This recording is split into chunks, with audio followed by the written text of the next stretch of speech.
நீங்க முருகன் இருக்கிறாரா இல்லையா அப்படின்னு ஒரு சோதனை வச்சீங்கன்னா, நீங்க வண்டியில போனாலும் சரி, பஸ்ல போனாலும் சரி, ஸ்கூட்டர்ல போனாலும் சரி, சைக்கிள்ல போனாலும் சரி, முருகா நீ இருக்கியா அப்படின்னு ஒரு கேள்வியை கேட்டுட்டு அடுத்த நிமிஷம் பாத்தீங்கன்னா எங்கேயாவது ஒரு வேல் ஸ்டிக்கர் உங்க கண்ணில் தென்படும்.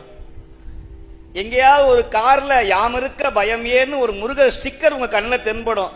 அப்படி தென்பட்டதா இல்லையான்னு இன்னைக்கு நீங்க பரிசோதனை செய்யலாம். வீட்டுக்கு போகும்போது நீங்க வீட்டுக்கு போகும்போது, முருகா நான் கோயிலுக்கு வந்தானே, இந்த சுவாமி சொன்னாரே நீ இருக்கியா இல்லையா அப்படின்னு பாத்தீங்கன்னா உங்க முன்னாடி ஒரு வேல் ஸ்டிக்கர், வேலும் மயிலும், இல்லைன்னா எங்கேயாவது ஒரு பேக்கரியில ஒரு கடையில சண்முகன் பேக்கரி, சண்முகன் மளிகை கடைன்னு முருகனுடைய காட்சி கிடைக்கும். இது இல்லைன்னு மறுக்கவே முடியாது. முருகன் இல்லாத இடமே கிடையாது.